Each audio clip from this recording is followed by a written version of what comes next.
New airport rules just hit. Avoid costly gate fees. Even 2 hours early won't save you. Carry-ons face surprise gate weigh-ins. This isn't a tweak. It's a travel shakeup already testing nationwide. Stay. First big change is live now and could upend your security experience. Welcome back to the channel. The world of air travel is undergoing a massive transformation, driven by a surge in passengers and new technology.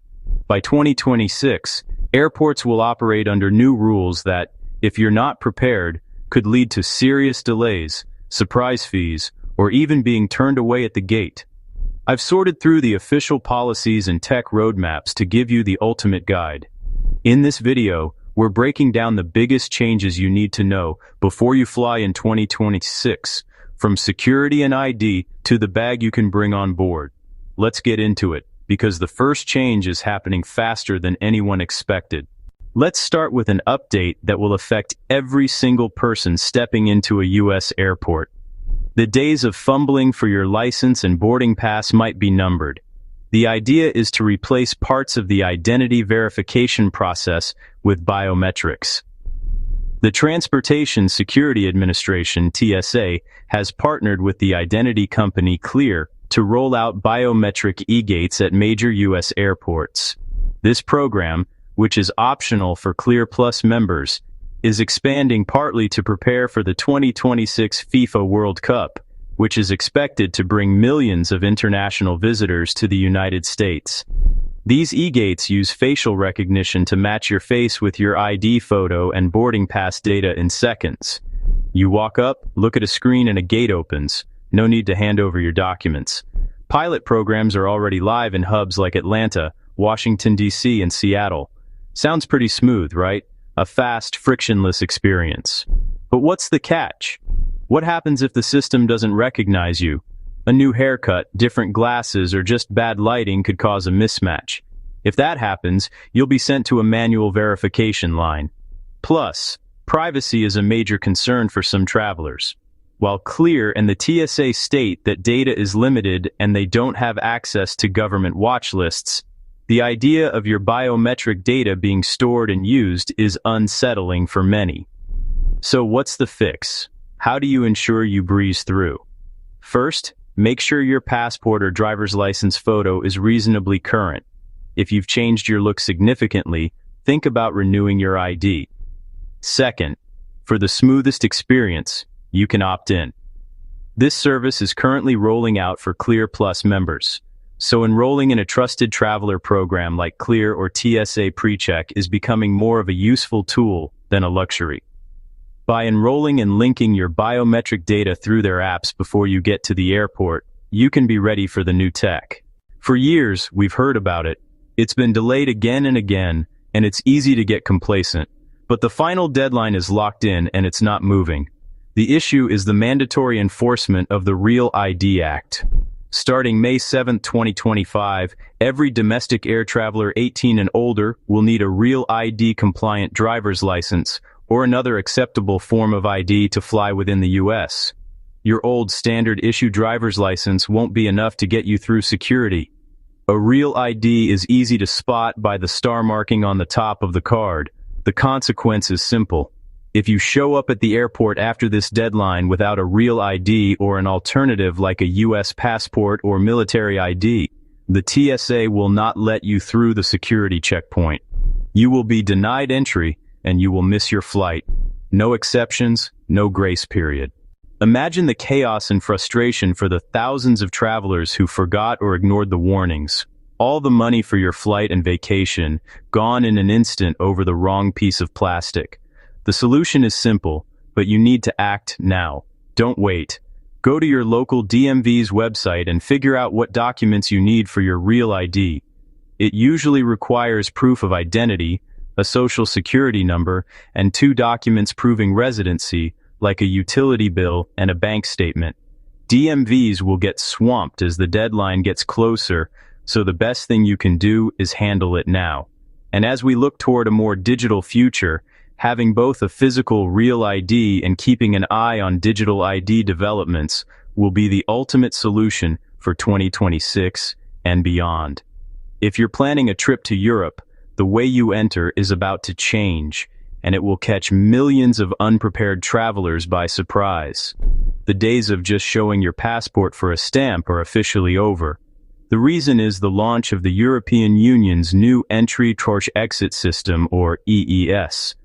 It began a gradual rollout in October 2025 and is set to be fully operational by April 2026. The EES is an automated system that will replace manual passport stamping for non-EU travelers. It will register you every time you cross the border of the 29 participating Schengen area countries. Instead of a stamp, the system will record your personal details and biometric data, your fingerprints, and a facial image. So what's the big deal? First, this new process could cause some major delays at border control, especially while travelers and agents get used to it. But the bigger issue is the strict enforcement of the 90-180-day rule. The EES will automatically calculate the exact number of days you've stayed in the Schengen area. No more guesswork or friendly border agents.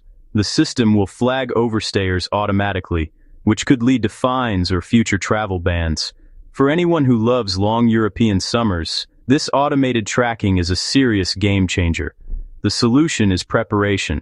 First, be ready for the new process. When you first enter the Schengen area after EES is active, you'll need to provide your fingerprints and have your photo taken, either at a kiosk or by a border guard. Second, you have to meticulously track your travel days. And looking ahead, shortly after the EES is implemented, the EU plans to launch ETIAS, the European Travel Information and Authorization System. This will be a mandatory online pre-travel clearance similar to the US ESTA that you'll have to apply and pay for before you go to Europe. Staying on top of the ETIAS launch date will be critical for travel in late 2026 and beyond. Okay, let's take a quick breather. We've covered some massive changes to your ID and security. If you're finding this helpful and want to stay ahead of the curve, do me a solid and hit that subscribe button and turn on notifications. My goal is to make sure you're the most prepared person at the airport, and your support helps me keep this channel going. Thanks. Now let's talk about something that hits everyone in the wallet, your bags. For years, the savvy traveler's motto was, never check a bag. We've all seen people wrestling overstuffed carry-ons into the overhead bin. Well, the party's over. Airlines have had enough, and the crackdown is getting serious. The problem is that the unwritten rules for carry-on bags are being replaced by brutally strict enforcement. Airlines aren't just suggesting size limits anymore, they're enforcing them.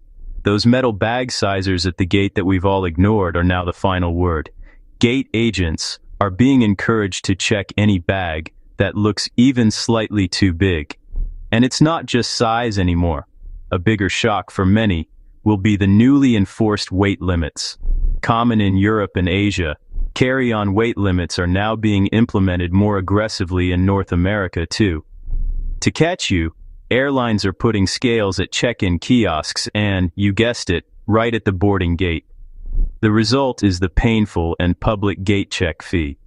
Being forced to check your bag at the gate is the most expensive way to do it, with fees often running $50, $75, or even more. That's per bag, each way. Imagine an unexpected $150 round-trip fee just because your bag was an inch too wide or a few pounds too heavy. Some airlines are even using a combined weight limit for your carry-on and your personal item, making it even tougher to avoid fees. And that personal item loophole? It's shrinking. Airlines are tightening the dimensions for what counts as a personal item, with some enforcing limits as small as 18x 14.8 inches. Your standard backpack might not make the cut anymore. The solution is to adopt a new travel mantra: measure, weigh, and verify. First, before your next trip, grab a tape measure and check the real dimensions of your bag, including wheels and handles. Second, buy a cheap, portable luggage scale. They're about $10 online and are worth their weight in gold. Weigh your packed bag at home. Third, and this is key, never assume the rules are the same. Before you book, check the airline's website for their specific carry-on and personal item restrictions. The era of stuff it and hope is over. This next change is a seismic shift in the U.S. airline industry, ending a policy that defined an airline for over 50 years. The problem is the death of bags fly free. In a move that stunned loyal customers, Southwest Airlines officially ended its iconic free checked baggage policy for most fares starting in May of 2025. For decades, Southwest was the only major U.S. carrier allowing every passenger 2 free checked bags. That key differentiator is gone. For bookings made on or after May 28, 2025, Southwest now charges for checked luggage, with fees like $35 for the first bag and $45 for the second, similar to its competitors.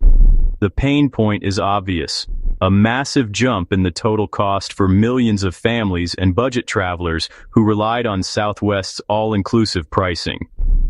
A family of 4 checking 1 bag each on a round trip is now looking at an extra $280 for their vacation.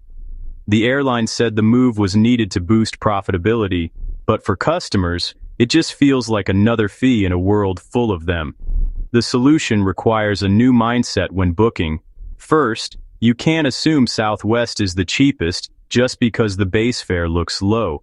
You have to factor in bag costs across all airlines. Use flight search sites that let you include baggage fees in the final price. Second, loyalty and credit cards just got way more valuable. Southwest still offers free checked bags to its elite A-list members and holders of its co-branded credit cards. If you fly them often, getting their credit card could now pay for itself very quickly. The bigger lesson is that the airline industry is standardizing its fee structure. The only way to win is to do the math and leverage loyalty programs. This next rule isn't about fees, it's about a specific type of luggage that could get your bag banned from the flight completely. The issue is smart luggage, the kind with built-in chargers or electronic locks. Because of the fire risk from lithium-ion batteries in the cargo hold, aviation authorities have a strict rule that's now being heavily enforced. Here's the deal. Any smart luggage with a non-removable lithium-ion battery is completely banned from being checked in. It cannot go in the cargo hold. If you can't easily pop the battery out, the bag can't be checked. Imagine arriving at the airport with your fancy smart bag, only to be told it can't get on the plane. This also applies to power banks and portable chargers. They are absolutely forbidden in checked luggage and must be in your carry-on. If an agent can't read the watt-hour rating on your power bank, they have the right to confiscate it. The solution is simple and non-negotiable. Before buying smart luggage, confirm the battery is designed to be removed without tools. It should pop out. If you have to perform surgery on the lining, don't buy it. If you already own one, check if the battery is removable. If not, that bag is now obsolete for air travel. When you pack, get into a routine. All power banks and removable batteries go into your carry-on bag every single time. Our final section covers 2 changes that will alter the airport environment and how we go through security. First, the issue of airport noise. Many airports are becoming silent airports. This means they are cutting way back on terminal-wide audio announcements for boarding, gate changes, and final calls. Instead, they expect you to get this information from display screens and airline mobile apps. The risk here is very real. You could miss your flight even if you're sitting right at the gate. If you're distracted by a phone call, listening to music, or just not paying attention to the screen, your flight could board and leave without you ever hearing an announcement. The responsibility has shifted from the airport broadcasting to you pulling the information. The solution is to stay digitally aware. Download your airline's app and turn on push notifications. Make it a habit to check the flight information screens every 15 minutes, and treat your boarding time as the final deadline. Be at your gate well before it starts. The second change is a potentially good one, but it's causing a lot of confusion: the liquid rule. For nearly 2 decades, we've lived by the 3-1-1 rule. The reason this might change is the rollout of new computed tomography, CT scanners at security. These scanners create detailed 3D images of your bag, allowing agents to spot threats without you removing liquids or electronics. But here's the catch. These scanners are not at all airports yet. While hundreds of US airports have them, full deployment could take years. This creates an inconsistent system. You might fly out of an airport with new scanners and leave everything in your bag, only to fly back from an airport with old tech and have to toss your stuff. The solution for now is to keep following the 311 rule unless a TSA agent specifically tells you otherwise. Don't be the person holding up the line arguing that you didn't have to take your liquids out in another city. When you get to the checkpoint, listen for instructions. They might say, laptops and liquids can stay in your bag. Only then should you change your routine. Until CT scanners are everywhere, the safest bet is to pack like they don't exist. Flying in 2026 is going to feel different, and staying informed is your best defense. Let's recap the 3 most critical rules. First, your ID is going digital. Get your real ID now and prepare for biometric scanning at the airport. Second, the carry-on crackdown is real. Measure and weigh your bags at home to dodge nasty gate fees. And third, international rules are getting stricter. If you're heading to Europe, be prepared for fingerprinting and automated tracking. The days of winging it are over, but knowing these rules puts you ahead of the game and makes your journey smoother, cheaper, and less stressful. Now I've got a question for you. Have you ever been busted by a surprise carry-on check at the gate? Let me know in the comments and share your story. I read every single one. If this video helped you get ready for your next flight, please give it a thumbs up and consider subscribing for more deep dives into the new world of travel. Fly smart, fly safe, and I'll see you in the next one.